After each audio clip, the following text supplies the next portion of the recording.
Delighted to be joined live now at Anfield by Trent Alexander-Arnold. Thank you very much indeed. Trent, how do you view that 1-1 draw with second half with the man advantage?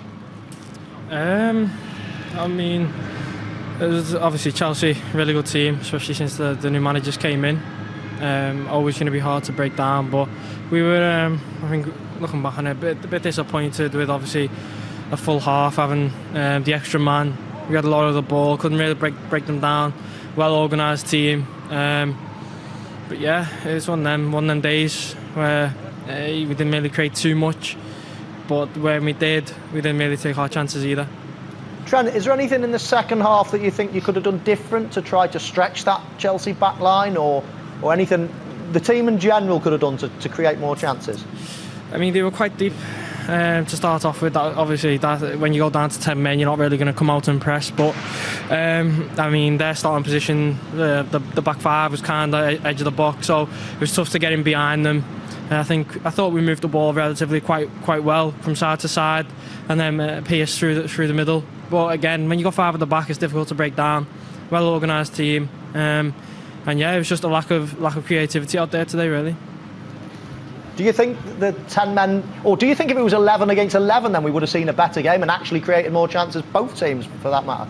Yeah, definitely. I mean, we probably would have seen more chances from them, and potentially would have caught them out a bit more, going the other way. Probably would have had a few more counter attacks ourselves, with them probably attacking a bit more. But obviously they got the man sent off, and it was obvious what was gonna happen from them. They were gonna sit deep and make it hard for us, and that's what they did. Trent, Glenn Hoddle here. Congratulations in getting back into the England squad. Thank you. Well deserved. Are you enjoying the fact that sometimes I'm seeing you play a little bit more from the wide position, you go into the centre a little bit? Last week you had your passing boots on. Today you hit a wonder pass to Henderson, which was, and that's giving you that option, isn't it? Do you enjoy that? Yeah, definitely. I mean, obviously, every year you need to find different ways of creating more, being more effective, and making sure you don't stick to the same things and be predictable. So I think so far, I mean, Harvey Elliott coming in and playing 2 fantastic games so far. With him, him and Mo on the right side, being able to find a lot of flexibility and rotation, and it's worked really well. We've got a good understanding, and yeah, the fluidity is there on the right side at the minute. So I think it's just about maintaining that and just feeling free to move where we want to be. And obviously, second half having that bit more edge to go forward, and to be more attacking just helped us to just keep it moving and keep rotating. Trent, good luck with England. Thanks very much indeed for joining us. Thank you. And the match statistics, look at that, 23 total attempts from Liverpool, 8 of them on target compared to Chelsea's 3, and in the end 65% possession with the second half with the extra man. They had 12 corners as well, Liverpool, and 42 touches in Chelsea's penalty area, but in that second half just couldn't break them down. Well, if you haven't watched the game and you just come in and look at those stats, you think, wow, Liverpool deserved to win. But I think actually that the draw was a fair result, and of course we all know why. Red card, that enables Liverpool to have most of the ball and etc, possession, you get more corners and all the rest of it. I think Chelsea were worthy of their point. Up until Liverpool scored, I thought this is going to be a long night now for Liverpool. And then all of a sudden they score and a red card, you think, wow. I mean, I think Thomas Tuchel used the word, the world turned on its head all of a sudden, and that was the game was totally a different game. I thought it was going to be in the second half, but Tuchel did brilliantly well to calm all the heads in that dressing room and to get them coming out with a new plan, a change of plan. And Liverpool just didn't quite have any ideas or enough ideas to break them down in that second half. So Thomas Tuchel felt it spoilt the game because it was a fantastic first half, but really when you analyse the rule, there was no other outcome from this, was there? No, the rule is the rule, and it was correctly. It's a correct decision, without a doubt. The process of it is what I'm concerned about when he goes over to the monitor. But it's hit his arm, and it's that second part. If we see it, it goes off his thigh onto his arm, and then it's the second part. You see his arm move towards the ball, and at the end of the day, that isn't when the ball's going in the net. It's going out of the net. But there was definite touch there. It had to be given. It had to be given. But I was impressed with Chelsea defensively second half and the setup. And those stats that we put up there, sometimes there he goes over there, look, referee looks at that in freeze frame, which I'm not so sure about. He's got to see that in free play and live action. But the stat that's interesting, all that defending that they had to do, and they knew they were down to 10 men, they only give 4 fouls away. Liverpool give 13 fouls away. Mm.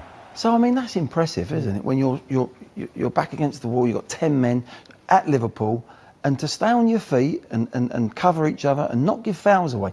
Because they could have easily won the match on a set play with Trent Alexander, you know, on the edge of the box. They didn't give many fouls away. Normally, when you go down 10 men, you're on a stretch. Someone's having to have desperation tackle, desperation defending.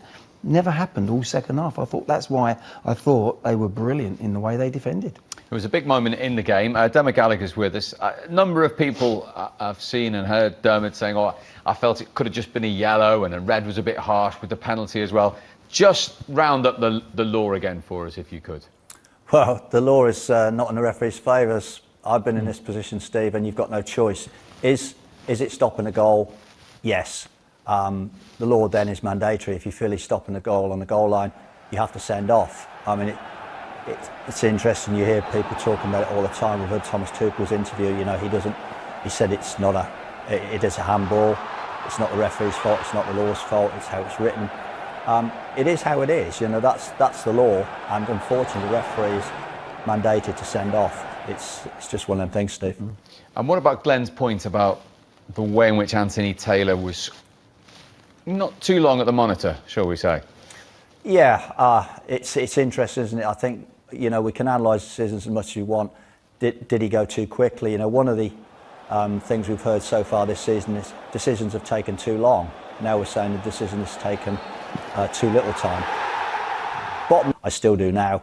I think Anthony Taylor's seeing it. It's clear it's a red card. I think, however you cut it, the final decision is the correct one. Yeah, I think it is actually, Dermot, but I think for processing it in the future, maybe there's a situation, it might not be a handball on the line, it could be a different scenario where I think we need to look at it in free motion, and then maybe the ref needs to see it in slow motion and a freeze frame. I just felt when he walked over there live during that game, as he got to the monitor, it was already in freeze frame, and he looked at it and said, that's handball, that's not going, you know, stopping a goal. Correct decision, absolutely agree with you, but I just can see it maybe something happening in the future that we can learn from and maybe, you know, make it better. We need the right decisions, and it was the right decision. Yeah, and I think the time to learn, Glenn, as you say, is tonight. You know, is when we go away and analyse this weekend, which the PGMO do every weekend, is say, well, what did we do well? We did this. What did we do not so well and we can improve on?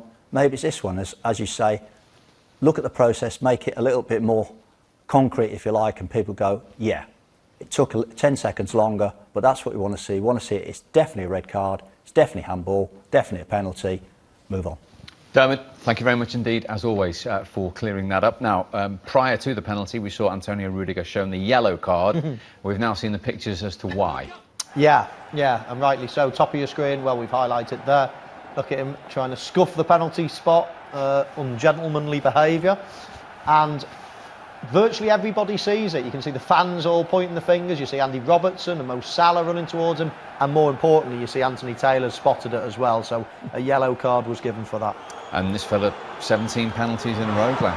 Yeah, it's brilliant, because he had a long time. I don't know how long it was from the decision, and obviously the referee going over to the monitor and all the things that were happening. He kept his cool, he kept his focus, and just slots it in. He's on 99 goals now.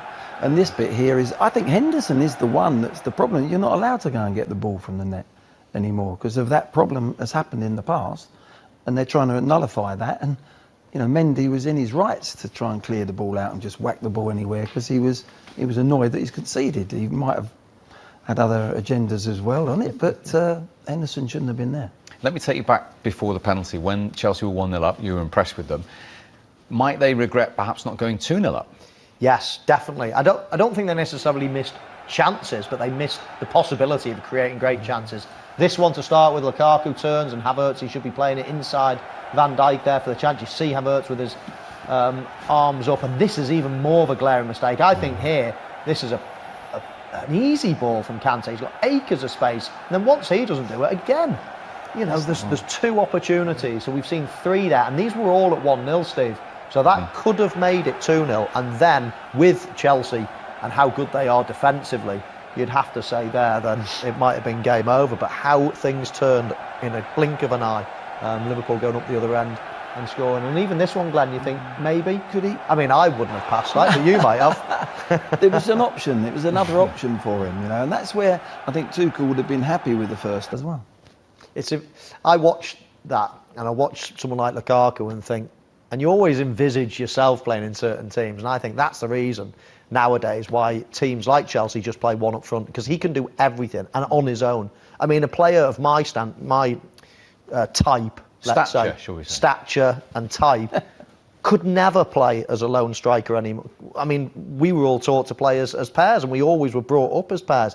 But now you've got players like Lukaku that can go short, they can go long, they're quick, they're strong. They do virtually everything on their own, and that then gives you an extra body in midfield. So it's amazing how the game has changed over the years. And players like myself now, you know, they're being forced to play out wide and in different positions, just because you need that presence, especially when you're going away to Anfield. You know, you're not going to have too much of the ball anyway. To have a player like that can hold the ball up is, well, it's gold dust. That's Okay, a great terrific. point, what Michael says, but he could have played up there. He's that good. Especially for England, Glenn, back in the day. Right, when we come back from